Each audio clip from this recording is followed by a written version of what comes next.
تو ہم نے یہ دیکھا کہ ریکوڈیک کا معاملہ ہمارے سامنے آیا، عدلیہ کے سامنے گیا، لیکن عدلیہ کے سامنے پہلے تھا، وہاں پہ کوئی درست فیصلے نہیں ہو سکے، تو وہ ریکوڈیک والے وہ جو پارٹیاں تھیں معاملہ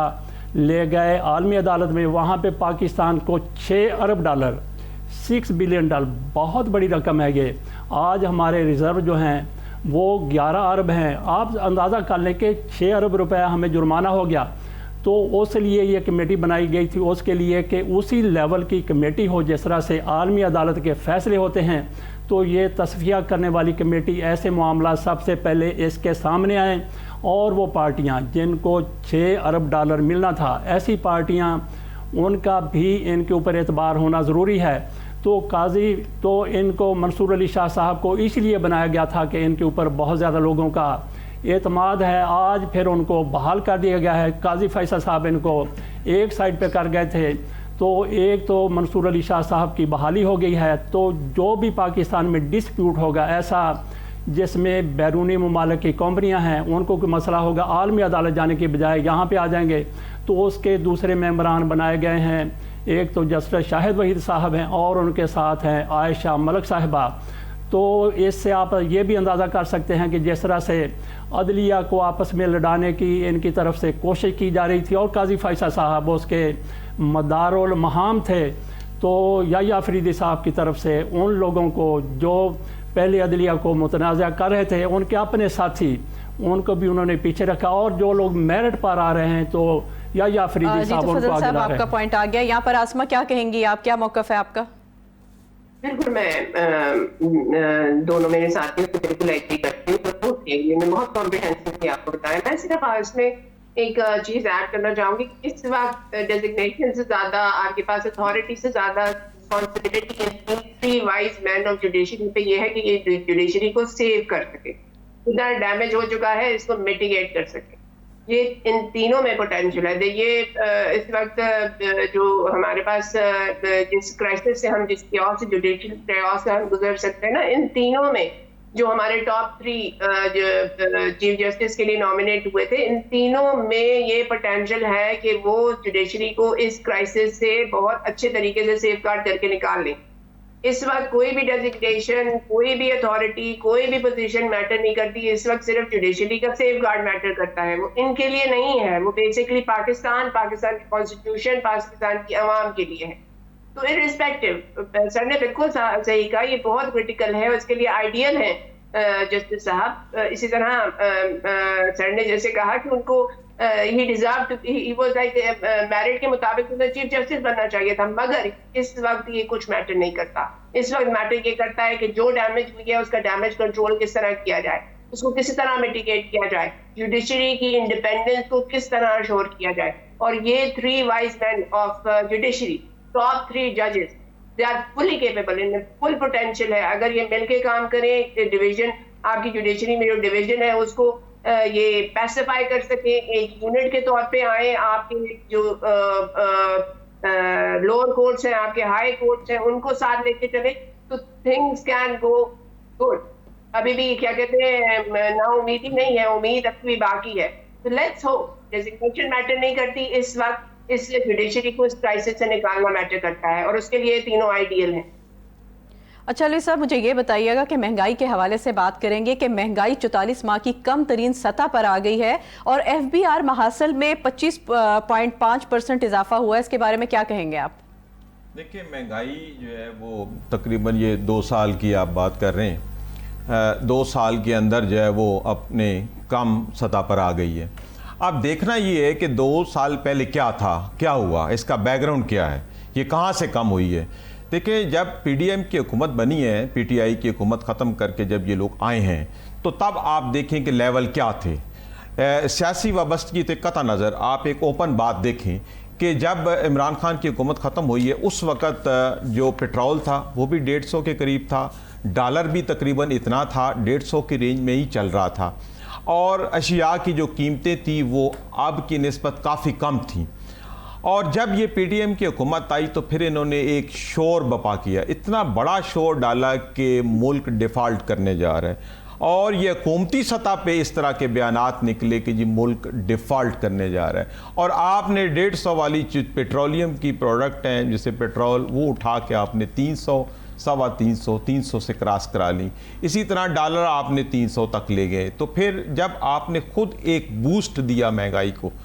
آپ ہی لوگوں نے دیا، پی ڈی ایم کی حکومت تھی، اور اوپر سے اتنی انسرٹینٹی پیدا کی آپ نے آ کے کہ جی اب پتہ نہیں ملک کے اندر کیا ہونے والا ہے، ملک کے اندر تو اب ہمارے پاس فارن ریزرو ختم ہو گیا ہے، ایون اسینشل گڈس کی امپورٹ، یعنی جو ادویات سازی میں استعمال ہونے والے کیمیکل ہیں، دوسری چیزیں جو میڈیکل میں یوز ہوتی ہیں، انسولین ہے، ادویات ہیں، یعنی وہ جو لائف سیونگ چیزیں ہیں، آپ نے ان کی امپورٹ کے اوپر بھی پابندی لگا دی اور کہا کہ جی ہمارے پاس تو پیسے نہیں ہیں تو ہم تو نہیں منگا سکتے۔ تو ایسے ایک بے یقینی کی صورتحال آپ لوگوں نے پیدا کر دی کہ ملک کے اندر ایسے لگتا تھا کہ جیسے سو کے اٹھیں گے تو شاید کچھ بھی نہیں ہونا، اور یہ دریا اثنا پہ جو ہمارے باہر لوگ بیٹھے ہوئے ہیں، پاکستانی جو باہر مقیم ہیں، وہ وہاں سے ڈالر بھیجتے ہیں، اس سے بھی ہمارا نظام چلتا ہے، انہوں نے پاکستان کے اندر پیسے بھیجنے بند کر دیے کہ پتہ نہیں اب ملک ہے کہ نہیں ہے۔ جب آپ نے اتنا بڑا کیوس پیدا کر دیا اور اتنی زیادہ مہنگائی پیدا کر دی کہ دیکھیں ہمارے ہاں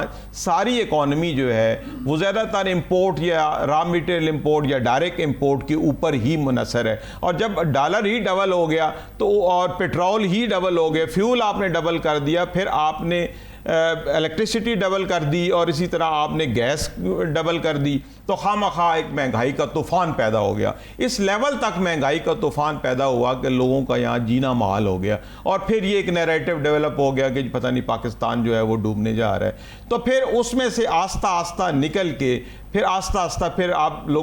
دوبارہ پھر آ گئی نون لیگ اور پیپلز پارٹی کی دوبارہ حکومت آ گئی، پھر اس کے ساتھ ساتھ پھر کچھ عسکری اداروں نے بھی وہاں سے بہت زیادہ ہماری مدد کی، اور یہ حالات جو ہیں وہ دوبارہ سنبھلنے کی طرف آئے۔ اور یہ جو حالات تھے جب پی ڈی ایم کی حکومت آئی تھی اور اب تک جو ہے اب تک بڑی مشکل سے وہاں سے ایک دفعہ پیک پہ گئے، اور پیک پہ جا کے پھر آہستہ گریجولی جو ہے یہ واپس آ۔ اس میں ایس آئی ایف سی کا بہت بڑا کردار ہے، اور عسکری شخصیات کا بہت بڑا کردار ہے، اور ان کا واقعی اس کے اندر ہاتھ ہے کہ ہمارے ملک کی اکانومی کو جو ہے وہ سنبھالا دیا ہے انہوں نے، اور یہ اس میں سب کا کردار ہے، لیکن ان کا لیڈنگ کردار ہے۔ آج ہم مہنگائی اگر اب آپ کہیں نا کہ پچھلے 2 سال میں اب ہم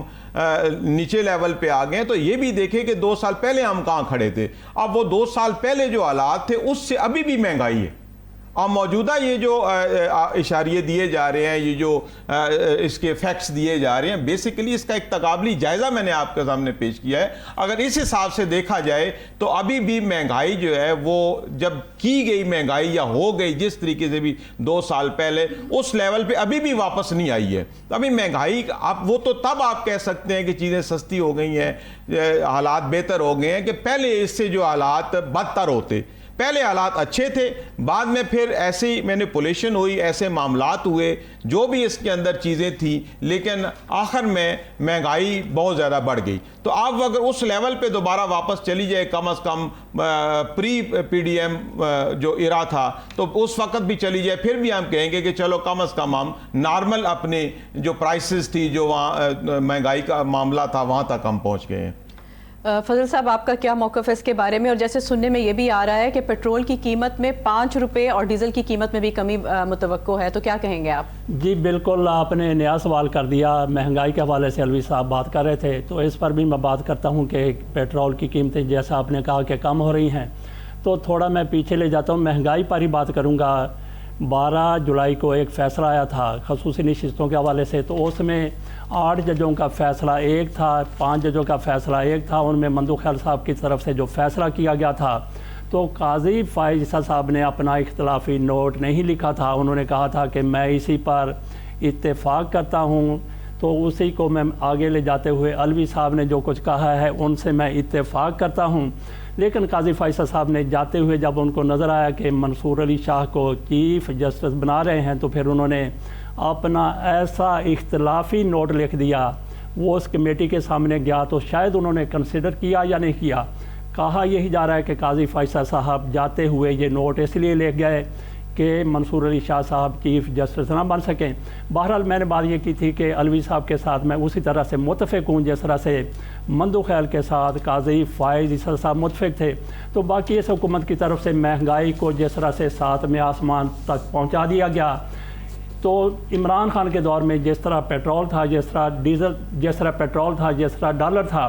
سب سے پہلے تو وہاں پہ لے کے آئیں، اس کے بعد اس سے نیچے لے جائیں گے تو یہ سمجھا جائے گا کہ ریلیف ہے. تو بس باقی اس حکومت کی طرف سے اوپر مہنگائی کو لے جا کے کم کر کے کہا جا رہا ہے کہ ہم نے مہنگائی اتنی کم کر دی ہے، لیکن اس کے باوجود بھی ان کی طرف سے غلط اعداد و شمار دیے جاتے ہیں. آج سے 2 سال پہلے روٹی کتنے کی تھی، آج کتنے کی ہے، نان کتنے کا تھا، آج کتنے کا ہے. تو کل ہی ہم نے دیکھا کہ 50 روپے اضافہ کیا گیا ہے گھی کی قیمت میں. تو کیا یہ کمی کے اشاریے ہیں یا پھر یہ مزید مہنگائی کی طرف ہمیں یہ حکومت لے جا رہی ہے اور ہمارے سامنے پھر غلط اعداد و شمار رکھے جا رہے ہیں؟ بس میں اتنے کہتا ہوں. آسما، آپ کا کیا موقف ہے، کیا کہیں گی آپ؟ بالکل بالکل میں بھی ایگری کرتی ہوں اپنے کے ساتھ. اس میں یہاں پہ تھوڑا سا میں آپ کو ایکسپلین کرتا ہوں کہ پچھلے 2 سال پہلے ایکچولی ہمارے ساتھ ہوا کیا.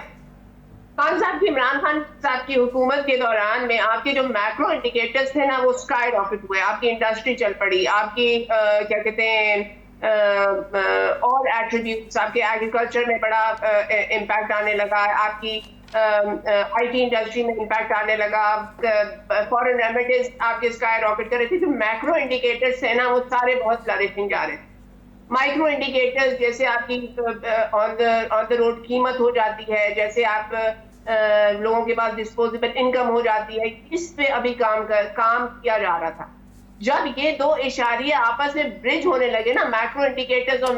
مائکرو انڈیکیٹرز، جب ان کے درمیان میں برج، یعنی کہ جو انڈسٹری کما رہی تھی وہ ایک عام آدمی تک کس طرح پہنچے گا، جب یہ برج بننے لگی تو اس وقت اس حکومت کو فارغ کر دیا گیا. یہ پوائنٹ آف بریک تھرو ہوتا ہے، یہ وہ پوائنٹ ہوتا ہے جہاں سے اکانومی بس پھر اس کے بعد ایک اوپر کی طرف ایک فلائٹ کو لے لیتی. ہماری اس فلائٹ کو ہیمپر کر دیا گیا. اس کے بعد آپ کو بتایا گیا کہ اکانومی آپ کی تباہ ہو گئی ہے، بینکرپٹ ہو گئے، ہمارے پاس خزانے میں نہیں ہے، اور آگے جیسے سر نے آپ کو کہانی سنائی. لیکن ہمارے ساتھ کیا ہمارے ساتھ یہ کیا گیا کہ جو مومنٹ آف بریک تھرو تھا نا، اس سے ہمیں ڈپرائیو کر دیا گیا. اور آج بھی ہم اس کے انتظار میں بیٹھے ہوئے، بلکہ اب تو اس سے ہم کوسوں دور ہیں. اب تو ہماری مڈل کلاس جو ہے وہ کیا کہتے ہیں مہنگائی کے پہاڑ کے نیچے چکتا چور ہو گئی، کمریں ٹوٹ گئی ہیں بیچاروں. they can hardly make the end meet. بلکہ مڈل کلاس کی کیا بات کریں، غریب کی کیا بات کریں، میں آپ ہم سب سارے کیا ہم بہت ہی زیادہ فائنینشلی سیٹسفائیڈ ہیں؟ ہم نے ہماری زندگیاں کیا جو پہلے تھیں 2 سال پہلے تھی وہ اب ہیں؟ کیا ہم فائنینشلی کمپرومائز نہیں ہیں؟ اس نے تو پوری اکانومی کو، پاکستان کے ہر بندے کو اپنی لپیٹ میں لے لیا.